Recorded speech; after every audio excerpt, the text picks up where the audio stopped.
Hey YouTube, Believing Better here, 14th December 2012. Quick introduction here. This is the part of the video, the Twilight Network, the Twilight Boys, the Old Boys Network.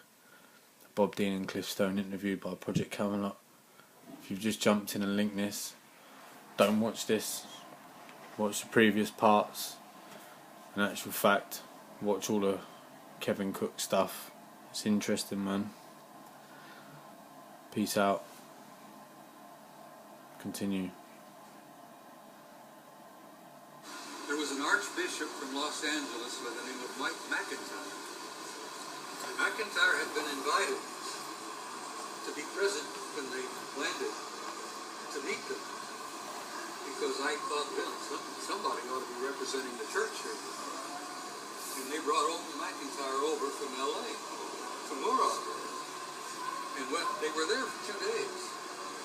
And these guys scared the shit out of everybody with their technology. And they talked openly.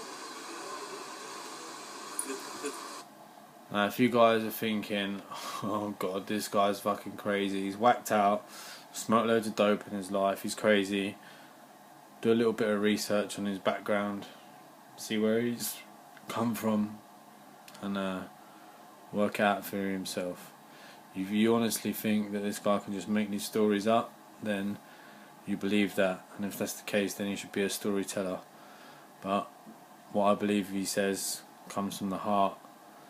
And hell, if you believe that we evolved from monkeys overnight, then you've got to believe in this guy, right? Anyway, I'll continue. The two hovered over the runway for 2 days. Just never landed. I mean, no legs or nothing. They just hovered over the damn runway. It's all on film. But the other guys come out, landed right in front of the hangar, and got out and went over, shook hands or whatever. I don't know what the hell they did. McIntyre was present because I had invited him. Well, after it was all over with, after the second day, the guys get back in their ship and off they go. Our intelligence people got a hold of McIntyre and says, "No, Archbishop, you gotta understand this. You can't talk about anything you've seen." "Oh, I understand. Archbishop, this is beyond top secret. You can't say a word about what we have just experienced here." "Oh, yes, I know." So the old bastard gets on a plane, takes off and flies back toward the east. They brought his plane down in Chicago and said to him again, "Archbishop, we have to make you understand you can't talk about any of this." "Oh, yes, I understand." So McIntyre gets back on his plane, flies to New York, flies to Rome, and briefs the Pope. Because his first authority, his first responsibility was not to Washington, the president. I'm just going to jump in and interrupt it here, guys, just quickly. You might be thinking, what the fuck, the Pope, what's he talking about? But if you do a little bit of research and homework on it, you'll actually find out that the Vatican has their own astronomy centre. They have their own observatory. They are connected and they know what's going on as well. It's all us lot that are hidden away from the real truths. Anyway, I'm going to carry on with this. We'll carry on with this. Continue.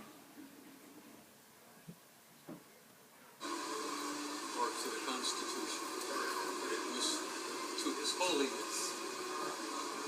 And the Pope he briefed was Pius XII.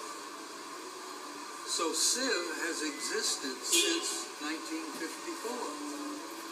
And there have been reports again and again and again that several of the popes have entertained some of them privately in their chambers there at the Vatican, which I find quite easy to accept. Enter stage right in this place.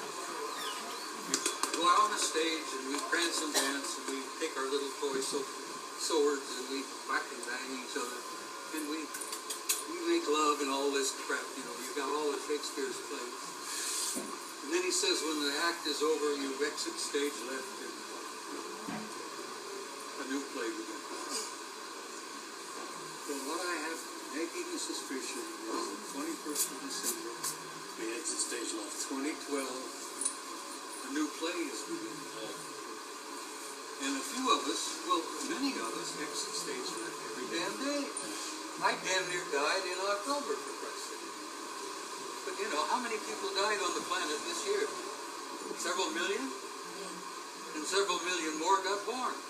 You want to know what? But the Old Boys Network has Oh, told you. Jesus Christ. That's what I want to know. I spoke at your Awaken the Aware conference in September. Yes. I was honored and delighted to be there. I leveled out to the audience what I consider to be probably the most complete presentation that I've made in years. And you took the whole thing and put it on YouTube, so it's out there. But there are a few things that I've been shared with, and shown to, informed of, that I haven't shared with you. And like I said, this one guy, he was, just a soldier who was involved with Bradford Fields. Was it just like a detail? You got picked? Oh yeah, and I mean, Roswell was the same way. It wasn't like y'all had to have a special clearance. It's like you, we got to go now. I officially never had a clearance, so I had a secret clearance from the time I got into basic. And you were in the military. It Yes, sir. requires every 5 years you have to renew that clearance. Yes, sir. I never had to renew it. Interesting. They needed me more than I needed them. Until I started to ask in '87, what type of information do you have on me involving the posts? DIA came back and says, we have a entry on you where you have a security clearance of secret under AR-50. That's nuclear short. And I said, oh, that's nice. And Army Security Agency are the ones that issued this to me. But it was always there. But from that secret clearance, it's only supposed to be on a one-time basis. They broke that all the time. I'd be exposed to stuff that was top secret, CSI, all of that.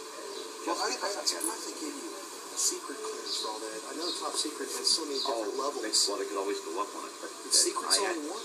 But see, that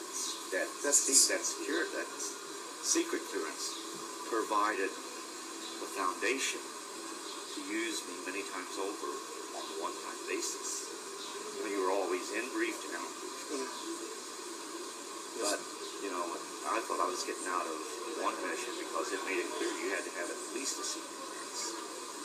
So I went up and very sadly acknowledged that, I'm sorry, sir, I don't have a security clearance. So, and this was with the Inspector General of the U.S. Army in Germany. And the incident that occurred there, and that went on for several weeks of being involved in that. And involved the Soviet Union, too. Anyhow, after I went ahead and announced that, I'm sorry, I just can't do this because I don't have security clearance. And I'd be remiss if I told you I,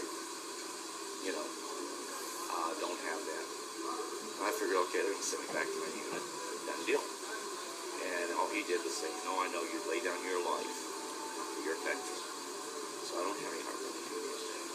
But see, he knew. But I wouldn't find out until 87 about that secret clearance. And I wouldn't find out until 87 they needed that secret clearance to add on. And every time I went and tried to get a clearance, because it's crucial for promotion, they'd always go ahead.